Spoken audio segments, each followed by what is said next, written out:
গাড়ির ভিতরে শুয়ায়ে রেখে কিডনি কেটে নেয়, দেখছেন আপনারা? হ্যাঁ হ্যাঁ, কিডনি কেটে নেওয়া সবচেয়ে ক্ষুদ্রতম অপারেশন। ভাই, আপনারা কোনোদিন দেখছেন মিল্টন সমাদার কোনো কিছু বেচতে দেখছেন? কোনোদিন কোনো বিজ্ঞাপন দিয়েছে যে আমার এই পণ্যটা আপনারা কেনেন? তাহলে সে কি বেচে, কি কেনে? সে আসলে কিডনি বেচে, কিডনি কেনে। আমার আশ্চর্য লাগছে যে পুলিশ সদস্য কি বলে জানেন? পুলিশকে অভিযোগ দিলে যে তার পিছনে লাইগেন না, তার হাত অনেক লম্বা। তার হাত কত লম্বা?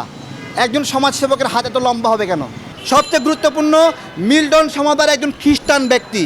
আমাদের এই বাংলাদেশে মুসলিম জাকাত ফান্ডের উপরে অনেকবার ষড়যন্ত্র হয়েছে। এটা ইসকন, তারপরে হলো খ্রিস্টান মিশনারি, তারা বিভিন্ন সময় এই জাকাত ফান্ডের উপর ষড়যন্ত্র করছে।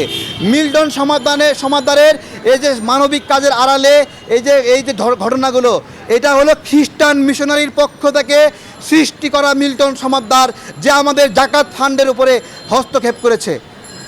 আমার কথা হলো, খ্রিস্টান ধর্ম অন্যায় না, হিন্দু ধর্ম অন্যায় না, বৌদ্ধ ধর্ম অন্যায়, যে যা ধর্মের মতো করে কাজ করবে।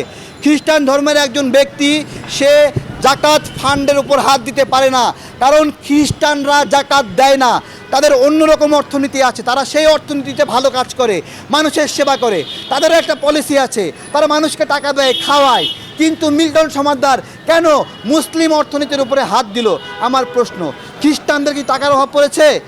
সে এর আগে বিদ্যানন্দ দেখেছেন, বিদ্যানন্দ সেম একই কাজ করেছে জাকাতের উপর। সবার নজর শুধু জাকাতের অর্থ। এই জাকাতের অর্থ যখন নিয়ে নেয় তখন কি হয়? একটা এতিমখানা কম টাকা পায় না? একটা এতিমখানা জাকাতের যে টাকা পাইতো, সেই টাকা যদি এই 1 কোটি টাকা যদি মিল্টন সমাদার বিভিন্ন কান্নাকাটি করে নিয়ে নেয়, তাহলে এতিমখানা টাকাটা কম পাইলো না বলেন? তার মানে কি কোরআনের হাফেজরা কম পাইলো? সহজ হিসাব না? এই হিসাবগুলো বোঝেন? তার মানে কি ইসলামিক স্টাডির অর্থায়ন, এতিমখানার অর্থায়ন, হেফজখানার অর্থায়ন, সবগুলো ওই মানে একই ভাইরাল ভিডিও দেখায় দেখে সেগুলো সে আত্মসাৎ করতেছে।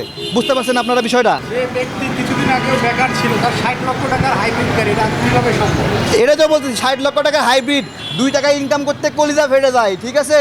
এই পাগলের মতো মধু বিক্রি করি, পাগলের মতো আম বিক্রি করি সিজনে, তারপরেও ভালো কিছু কিনতে পারি না। হ্যাঁ, 1 শার্ট দিনের পর দিন পরি, 2016 সালে শার্ট এখনও পরে থাকি। হ্যাঁ, 60 টাকা দামের 50 টাকা দামের টি শার্ট পরি, এত বিক্রি করি, এত বেচি। আমি তো দেখলাম না মিল্টন সমাদারকে কোনোদিন কিছু বেচতে। আপনারা দেখছেননি? ওই তো সে প্রথমে বললো এখানে কোনো চিকিৎসা করে না, আবার নিজে ধরা খাইলো ওই গাড়িতে নাকি ডাক্তার নিয়ে আসে। ডাক্তার কি ঘোড়ার ঘাস কাটতে এখানে আসে বলেন? এবং যে ডাক্তারগুলো এখানে সময় দেয়, শ্রম দেয়, তাদের মধ্যে একজন বলল তার প্যাড নকল করে সে ব্যবহার করছে। একটা সৎ মানুষ, সে কেন প্যাড চুরি করবে, সাইন চুরি করবে? বলেন, সে কেন প্যাড, স্বাক্ষর, সাইন চুরি করবে? এই কথার উত্তর দিতে পারবে? ওর কাছে কোনো জবাব নাই। অনেকে বলছে প্রমাণ দেন।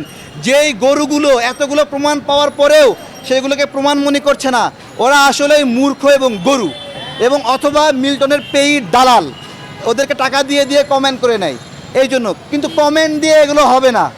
ওকে আমরা সবাই মিলে ধরা পড়েছে, বিশেষ করে যারা সমাজ সেবক তারা ওকে ধরেছে। এখানে কোনো ফাঁকি যুগের কোনো সুযোগ নাই। সে নিজে স্বীকার করছে 256 জন রুগীর প্রত্যেকের কাটা ছেঁড়া আছে।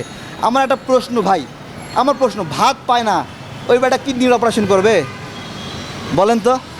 রাস্তার একটা মানুষ ভিক্ষা করে, হ্যাঁ, ওই ব্যক্তি মানে হার্টের অপারেশন করছে, হার্টের এখানে কাটা, ফুসফুসের এখানে কাটা, কিডনির এখানে কাটা, হ্যাঁ, বলে যে ওর প্রত্যেকটা রুগীর কাটা ছেঁড়া আছে।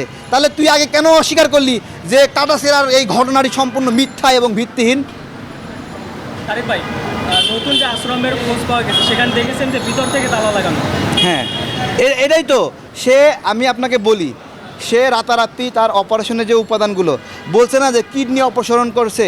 আপনারা একটা তামিল সিনেমা দেখেছেন যে গাড়ির ভিতরে শুয়ায়ে রেখে কিডনি কেটে নেয়, দেখছেন আপনারা? হ্যাঁ হ্যাঁ, কিডনি কেটে নেওয়া সবচেয়ে ক্ষুদ্রতম অপারেশন।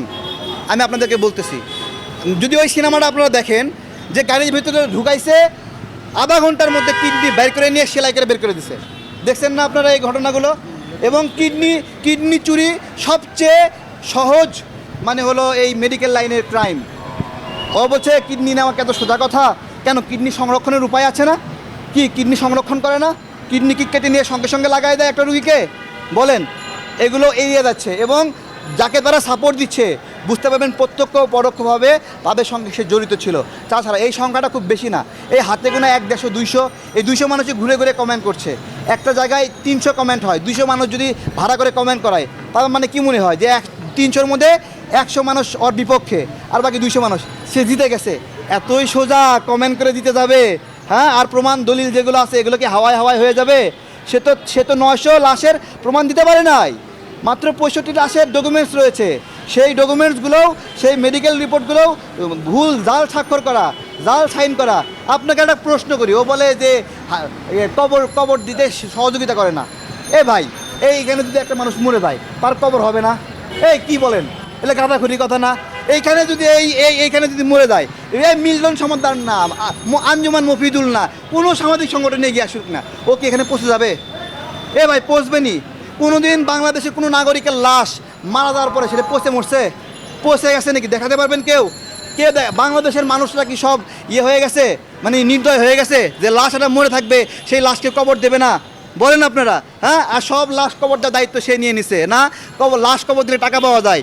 900 লাশের মধ্যে 65 লাশের হিসাব দেখাইছে, বাকি 900 লাশের টাকা সে কী করছে এই হিসাব তাকে দিতে হবে।